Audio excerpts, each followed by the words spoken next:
A date which will live in infamy.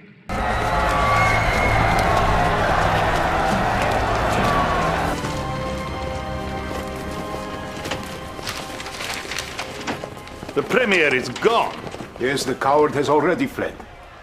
The USSR is at death's door, comrade. Which is why we must hurry.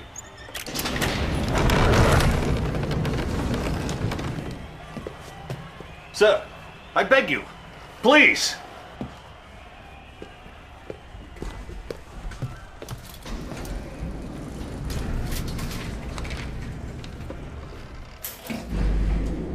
What is this?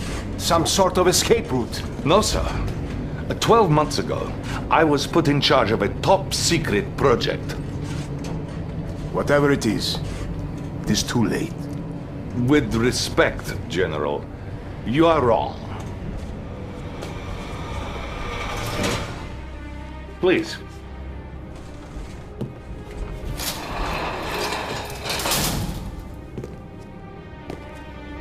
For you see, sir, time is on our side.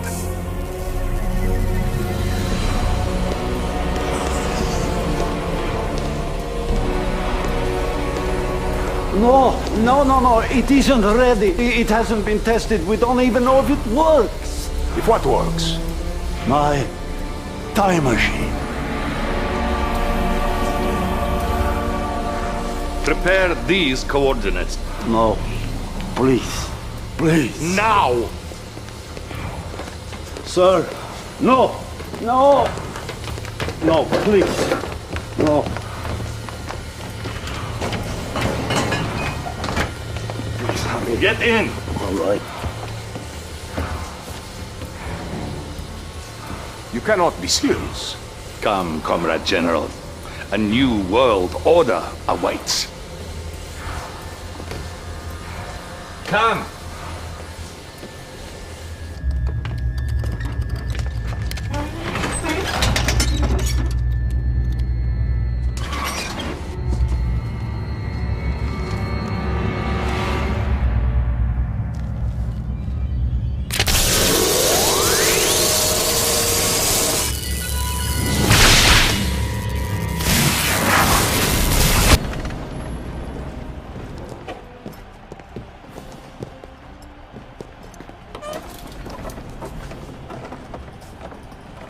I do not understand. We have altered the past and changed the present. Ah, good to see you, sir. I have the reports from the front that you requested. Thank you. What do you have for me? I'm sorry, Comrade General. I meant Premier Cherdenko. Sir, the Allies are on the run soon. Western Europe will be ours. You hear that, General? Our enemies have been defeated. Oh, who knows what nightmares we have created. Hello everybody, welcome back to part 2 of this grand finale, the battle that never was. Well, it's true, this battle I'm going to reenact as if the Germans won it, but sadly with new calculations and new investigation into the victory points, the Germans did not win Operation Winter Solace. Those darn commies won them. Gosh darn it, gee. The reason why is because Germany still ended up with 12 victory points throughout its empire in Italy and Japan over there in the Far East. The problem lied the miscalculation of the victory points, or rather territories, in Russia. And we originally had thought, and I think all of us thought, that every territory of the homeland an opponent takes counts against victory points.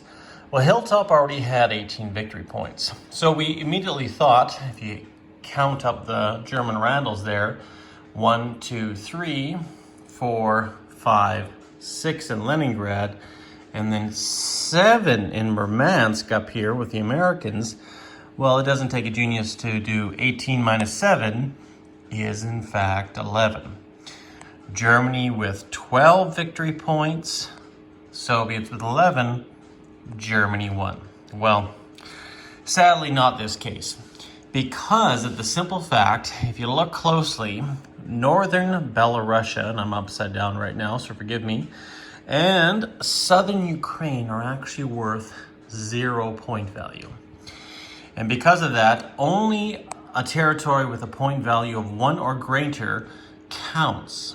So had I not made my minor mess up, because I did allow to go in and take Western Ukraine, but it was just a unit that I had misplaced, and I wasn't going to go back on what I did. I was going to be a man on my word. We would be tied right now. Now, I'm not upset by that at the least of it, because by the time Hilltop did his video, he had actually already packed up his board, and the last thing I want to do was have a tie game and feeling that we have to go on. But because of me and my inadequacies of reading the rules properly, I lost this game. No, fair enough. I mean, you could say the Allies, did their fair share, as well as giving the communists free rein to take up all of these other victory points throughout the map, right? Spain, Manchuria, southern Iran, Iraq. But the fact of the matter is, the fault lies on me. But at the end of the day, I'm fine with second. Because you know what? At the end of the day, not only was I able or lucky enough or fortunate enough to take Paris, I was also fortunate enough to take London and keep London till the end of the game, forcing the British in a very uncomfortable position, forcing their capital to be over there in Ottawa rather than being in the home country. So I'm very happy with that. And honestly, I was expecting the game to keep on going. I mean, 3 or 4 in a D12 should have meant that the game, logically, probably odds would have gone for at least 1 or 2 more turns, and that's why I was banking on it. I didn't want to attack the Soviets too fast because I knew those pesky Americans would not only attack the Soviets, but would take territory away from the Germans, and sure enough they did, Thessaly, and the Germans were even trying to take territory away in either Denmark or the Netherlands. So I'm glad we did what we did. I truly am. But at the end of the day, the Soviets played a damn good game. Same with Fortress Jinx. He played the Allies the best I've ever seen. He was so calculated and kept us all on our toes. But the Russians, I gave them a free hand to expand, and the Allies didn't jump on that soon enough. They could have. I mean, in certain ways they could have, but they decided not to because the Allies still felt that the Axis were the big opponents. But realizing the gobbling up effect that the Russians had, as well as the CCP, at the end of the day, they're the ones that rule the world now. So I say this humbly, but I tip my hat to as well. I am very happy to see my comrade-in-arms Hilltop win this first YouTube Wars challenge, Operation Winter Solace, for the year of 2021. And there will be another one in 2022. I guarantee you that, and we're always going to be looking for more players. There was 3 of us this game, and we want to have 4, 5, 6, 7, maybe even 8, depending on what we do for the next YouTube series. But stick around, guys. Keep a focus on the next few videos. I do apologize for announcing the wrong winner, but I'm also happy to announce the right winner. And I think we're pretty finally set on that. There's no ifs, ands, or buts about this, and it's clear as day on who has what territories and what victory points. So at the end of the day, the Soviets won Operation Winter Solace. And couldn't be happier for my friend Hilltop. And we had a good game. And I do apologize for Fortress Drink for ganging up on him, as he said. But you know what? We had to make this game good because we are very weak opponents. I don't know this game as well as Jinx does. And Hilltop would also say that too.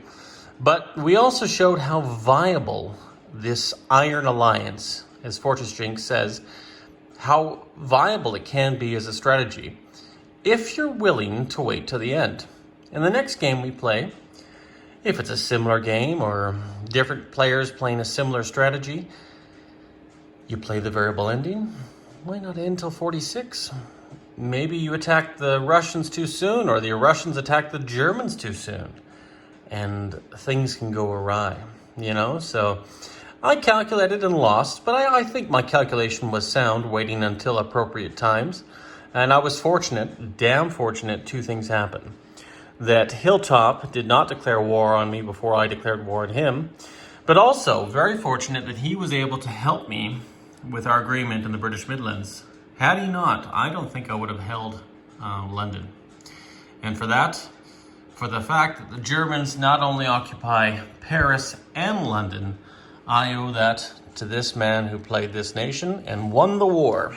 So we will tip our hats, salute our drinks to the great empire of the Soviet Union, the Union of Soviet Socialist Republics, who have dominated this game and have won this game by the hair of the chinny chin chin, but by one victory point.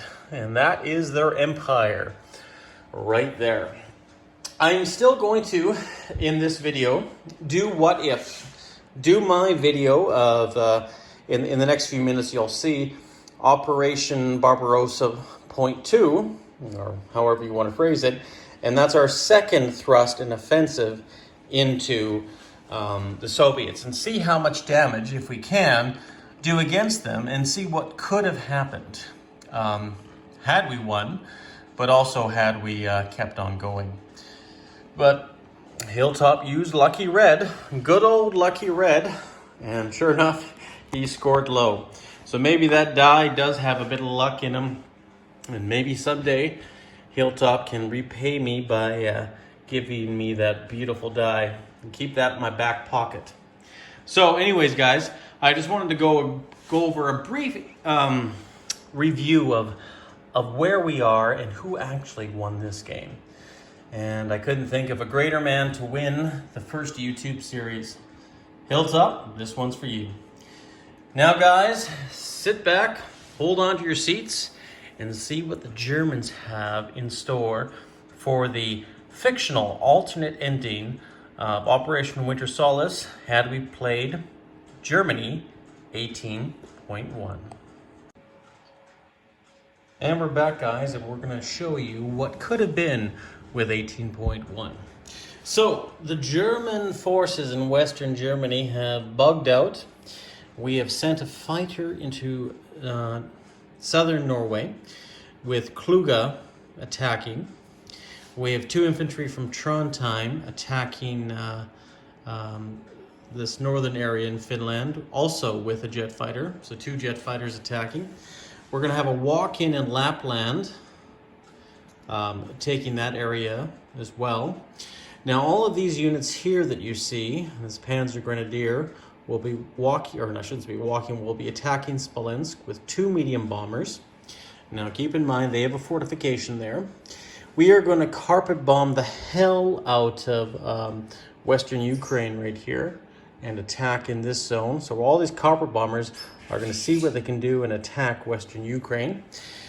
And we're also going to bring in 6 medium armor and several advanced mechanized and Panzer Grenadiers into Kiev and see what we can do. These tanks will join in afterwards into Kiev as well. Keep in mind that tactical bomber is also attacking to begin with. Down here, we're going to countermand the Greek threat in Thessaly, bringing down a medium armor, a motorized transport from Macedonia, as well as 3 airborne to try to take that territory back. The rest will all be non-combat movements, except we're going to do what Fortress Jinx did to us. We have 3 anti-aircraft guns. They're moving in to the British Midlands to try to take out their aircraft. Now, we didn't do a buy this turn, and it's not that important right now, because this buy basically will indicate the simple facts that, we would have probably put artillery, anti-aircraft, certain militia to protect areas, but because this is a hypothetical video, we won't worry about those finer details. So I'll get the battle board set up and we will see what happens. Okay, so let's start with this battle here, and they have 5 infantry and 1 militia. We're going to bring in 3 strat bombers and a heavy strat bomber. We're going to roll those now, and they are indicated right here by all these lovely yellow dice. So bear with me here and let's roll them. We should have a total of 14 in all. We're looking for 2s or less. Okay, so we actually didn't do too bad. We got 1, 2, 3, 4. 4 hits isn't bad. Now this one is really cocked. I'm not going to worry about that, but 4 hits is not that bad at all. So the defense of Kiev, the defense of, I believe it's Western Ukraine, has now been knocked down a peg. So that is very good for us. So 4 units are going to be taken off, and we're going to take off these 4 right here, leaving them just 2 infantry. Okay, this is what we're attacking with our tanks, panzer grenadiers, advanced infantry, and our attack bomber, because they can all blitz after that into Kiev. And it looks like we definitely have some hits. He is annihilated, so he will retaliate, and he will get 1 hit off of us. So we'll probably take our advanced mechanized off, and that's what will happen. Actually, now that I think of it, I probably could have brought an artillery into that battle zone, but you know what? You snooze, you lose. It's all good. So that's what that attack is comprised of. Now let's move on to the Battle of Kiev itself. Now, he has a fortress there with 2 black dice, so first strikes, as well as he has 2 tank destroyers, which are red, and 2 infantry, which are green, I do believe. So not a great defense, but we'll roll the black dice for the first strike. And he got 1 hit, so that is good on him. Now keep in mind too, we're bringing 2 tanks back, and I should just make sure I show you this, that had been involved in a blitzkrieg over here in eastern Ukraine and Tarudo, I think, or whatever. So they're also going to be added into the battle. So we're going to add those 2 tanks as well, but we also got to take a unit off because of the first strike. So we'll take off an advanced mechanized, and the first strikes are gone now too as well. Now because they're in a city, they're defending. They're actually, but they also have a fortification as well, right?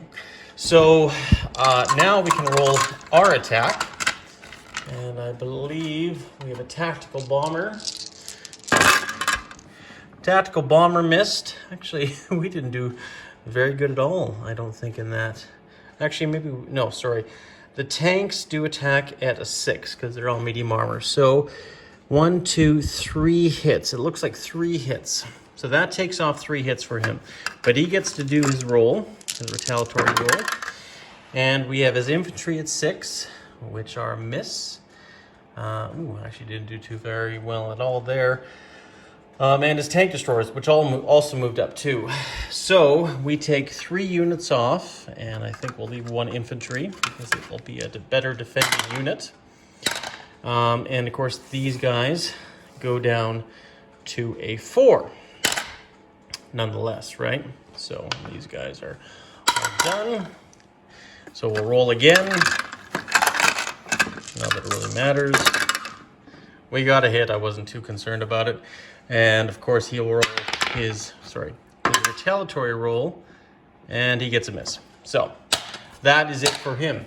Very limited losses there. We have all our tanks. We lost some advanced mechanized, but Kiev has fallen, as well as this territory here, which I failed to get, which was probably the one that cost me the game here, which was, I believe in Western Ukraine. So all these units are gone, and now Germany occupies these 2 territories too. Now, had I done my buy, I would have put militia and brought some other units up to the front. We would have probably lost some territory back to the Soviets. But the key thing is we would have had Kiev and Leningrad. Now let's move on to Smolensk. We're attacking with some medium armor, some Panzer Grenadiers, and a regular mechanized, as well as bringing in medium bombers. Now he has 3 infantry and a militia here with a fortification. So let's just see that. He gets his first strike first, and he definitely gets 1 hit off of us. So we'll probably take off the mechanized, but it is done. It is done. Now we'll roll our attack, and you can see our dice here. The medium bombers are white, so on and so forth. So looks like we got 2 hits with the tanks. Panzer Grenadiers didn't get anything. Medium bombers got 1, so we got 3 hits on him. And of course he gets his roll, and of course they're all up and defended, so the Greys will be shooting at a 6. 2 hits there and a miss, I believe with the militia, I think it was. Regardless, it was a miss. So he takes 2 off us, and that's the Panzer Grenadiers, and we take 3 off of him, leaving him 1 infantry. So we'll roll again, and now keep in mind the fortification is gone, and we have a success. He will roll his retaliatory strike and get a miss. So now, not only has Kiev and Leningrad fallen, Smolensk has fallen too. And now keep in mind, had this game gone on, I would have built a fortification in Leningrad to protect it, as well as built 2 things in there this turn. But hypothetical game, we're not going to get into too many of those characteristics. So simple fact is now we've taken 2 cities away from him, as well as 1 more victory point. Now granted, he can counterattack and take some of those back, but the key thing is we would have gone up probably 1 more victory point, and potentially very hard for him to take it back. Not necessarily. I put this mountain ship here, he actually had regular infantry. He could take back a city, no problem, like Smolensk, with his aircraft, more than likely. However, the fact is, I think we still would have held on to 2 cities next turn, giving us another victory point, that's for sure. Now, let's have some fun and roll this anti-aircraft sortie into London, shall we? So, I believe it's 3 or less. Obviously these guys are gonna be dead, but had I done this, hypothetically, in the hypothetical world, what would have happened? We would have gotten 1 hit. So 1 fighter would have gone off. So it probably wasn't the best, but of course I could have rolled this another time, another day, and who knows, things could have been different. But that's probably what I would have done against London. So probably not the greatest attack, that's for sure, but definitely in comparison to the carpet bombing that we did in Western Ukraine versus that, you never know what the dice are going to give you. So that is one thing. Now the final attack, Macedonia. So we have our airborne who are attacking technically at a 3, but we're going to roll them at a 2, a medium bomber and our motorized into Thessaly. Now the cavalry in them are defending. So if we roll our airborne, which are white, and if we roll our medium bomber, which is orange, and our motorized, which will be yellow, they're all going to be knocked down a peg. So the whites are going to be at 2, the yellows will be at 1, and the orange will be at 7, sorry. Look at that. Look at those hits. 2 hits, that's all we need. So obviously, he would have been defeated in Thessaly in this hypothetical world. We'll roll his defense, which is 1 infantry and 1 cavalry. Actually, I should have rolled different dice. But regardless, they would have missed and we wouldn't have taken any casualties. At worst, we would have taken 1 casualty. We would have taken Thessaly back. You know, I'm not going to go on too much more because, like I say, it's all the hypotheticals. We won't even really bother rolling Norway here. The odds are it probably would have been a success, or at the very least a par, and potentially another success in Finnmark here, as well as taking Karelia. Now keep in mind, he could take territories back all day, and the Americans could come in and take up these territories after the Russians have done it. It's all hypothetical, that's for sure. But you can clearly see the Russian juggernaut is on, or sorry, the German juggernaut is on the move. And it would have been a tough battle. As you can see, both air forces battling out, the German Luftwaffe against the Russians. And it would have been a fun battle. It's a shame that it ended early, but I could think of no better person to win this game other than Hilltop. And now in Moscow, he carries the banners of the Allies and the Axis through a triumphant parade through Red Square. So I tip my hat to you, sir, for winning this game, and I hoped it would last a few more turns. It would have been a lot of fun, and obviously a lot more defense would have been put into this turn, because I think Germany had over $80 to spend, and that would have been a fun buy and a fun spend. But who knows what could have happened. But I think realistically the die rolls show that no matter what happened, probably those two inner cities, Kiev and Smolensk, would have fallen. And for some reason, if the Russians couldn't take them back, Moscow could have been on the sights in the following turns, possibly even by 1946. So, Panzer King in the Lion's Den bringing you this brief summary, and I want to thank you guys for watching this. But also, I want to thank Hilltop and Jinx for spending 3+ months, I mean, it's probably close to 4 months, of their life bringing this YouTube series to you guys and to me, because I wanted to try this. There's been discussion on how YouTube Wars is a little tough to play online, because there's also another one right now with Ozark Outpost, Mark the Shark, the Fighting Irish. They're playing one right now, and go check it out, because God knows I'm going to follow it since we've wrapped up this game. But I want you to go check that out and tell me what you think, because one way or another, we're going to have a 2022 YouTube Wars. And I'm going to be a part of it, and I'm going to sponsor some of the prizes for it. We're going to have some fun with it. I think it'd be a lot of fun. But you know what? The rule of the game, the rule of the whole game, this game, the reason why I played it, to have fun. Don't take the rules too seriously. You know, you're going to make mistakes. You're going to put units in the wrong places. You know, it is what it is. And you know what? If it's a big mistake, re-roll. Just like we did for London. We re-rolled London. I had no problem. And it was still an outcome. Actually, in fact, a better outcome. But you know what? Just enjoy the core of why you've started this whole thing. Don't get too competitive. Don't get too frustrated. It's a game, and gosh darn it, do I love it. Panzer King in the Lion's Den signing out for part 2 of Operation Winter Solace. The war is over. Sadly, not a victory for the Axis powers, but for the Comintern. Join me for part 3, the what if happens. The brave new world had the Axis actually won. How the world would have been divided, and our conclusion of this series. Take care, everyone. You guys all stay classy. We'll see you guys again soon.